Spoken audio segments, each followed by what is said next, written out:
Getting in a great workout doesn't always require big pieces of equipment. What you got there? Something that's relatively small but can produce big-time results. The key is to use it properly. Yeah, Dan Wells is a trainer and owner of Real Results Fitness. He's going to teach us how to use these kettlebells today. Hi, Dan. Nice to see you, Danny. Nice to see you. Yes, nice to see you guys again. Well, we've got a keyboard back here. I don't want our viewers thinking you're about to break out in Are song. you That's gonna for play later in the something for us? show.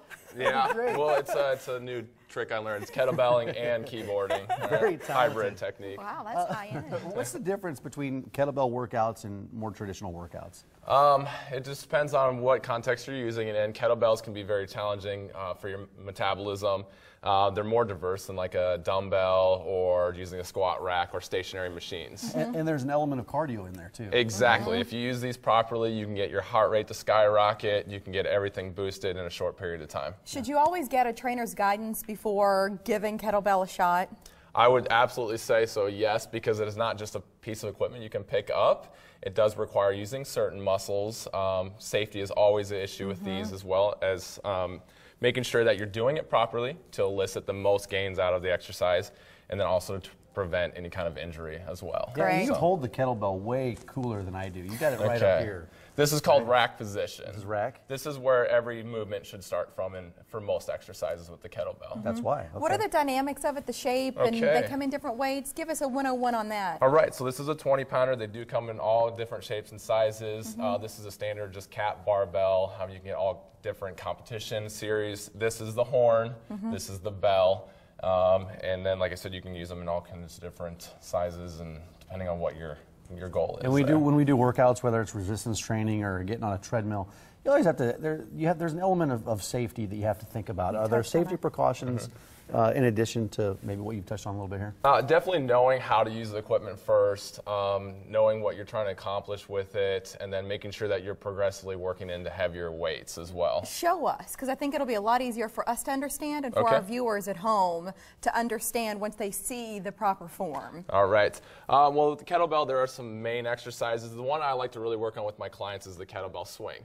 It's good for posterior chain, your backside muscles, because a lot of us, we sit at a desk all day long. Those muscles don't get used a lot. So this is designed and developed to get those muscles going, to engage power, which is going to help build strength. And from strength means you can work harder, longer in all your other exercises. And that's stamina throughout the day, too. Exactly. So the kettlebell swing, without getting too in-depth into it, the kettlebell swing. I want to turn you this way because I want them to see where your back position is. Because I feel like that's one of the things with kettlebell where people sometimes they get a little loosey-goosey. So what do you do? Exactly. A technical term, by the way. Loosey-goosey, yes, definitely. And part of it is core engagement and stabilizing the spine the whole way through. To do that, you have to make sure that you're engaging the core, so that's one step. The second step is to make sure that when you do a kettlebell swing, you don't start it from right here. You always want to bring it down here, which is going to allow you to load these muscles up, and then you're going to go into your swinging motion. And one, safety first always, so make sure that there's plenty of room around you. Do we need to? Yeah, that's kind of what I was alluding to. Well, I got a suit on, I've got wired up. So what you'll do is you're just going to go grab that kettlebell, and the next thing you can do is you're going to hike it back between your legs. Hold on, wait, Mike's bottom is kind of dropped a little bit. Should he That's pop it absolutely back? fine. Yes, you want your hips like you're at the club. Underneath you. Yep. All right. So get those muscles nice and loose, and then you're going to go ahead and just hike it back between your legs, and then you're going to come forward and swing it forward and bring it back between your legs here. Okay? All right. So what you're trying to do is you're trying to really get those hips to fire the weight forward.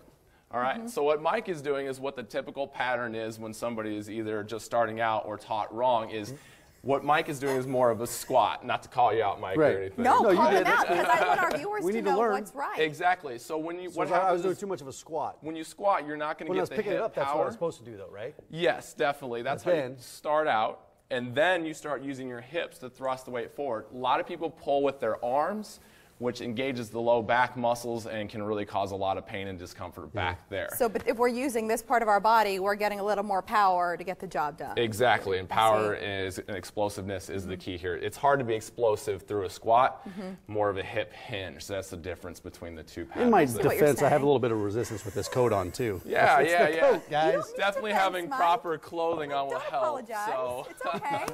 He doesn't like to not be the best at something. Yeah. You see what? I So hear the benefits, I hear you talking about back strength, core strength. Exactly. What are some of the other benefits? Cardiovascular strength. You can use this piece of equipment to challenge your heart and lungs in a way you can't do in like traditional cardio, like running or treadmill or stair stepper stuff or anything like that. This is going to work your maximal capacity, so it's going to get a lot more done in a shorter period of time. Like and that. one of the other things I heard you touch on is it helps your posture, and then people that suffer from back pain. Yes. You can help build some of those core muscles, reducing back pain. Exactly. A lot of people's back pain comes from compensation, where you're sitting at a desk all day long. Your glutes, they don't support your spine and your pelvis like you need to. This is a great way to build and tone those glutes. So, who doesn't want to do that a little bit more, right? A great time to give this a try and meet Dan, and you've got a Bikini Bod BootCamp that's coming up. Guys can do this too, even if they're not wearing bikinis. Yes, they can. I call it the mankini for the guys. So it is kind of geared towards women, but yet guys can get a great workout out of it as well. It starts on April 20th. How many weeks is the boot camp? It's a 6-week program. Great, and it's at Real Results Fitness and Health. Online, it's realresultsomaha.com.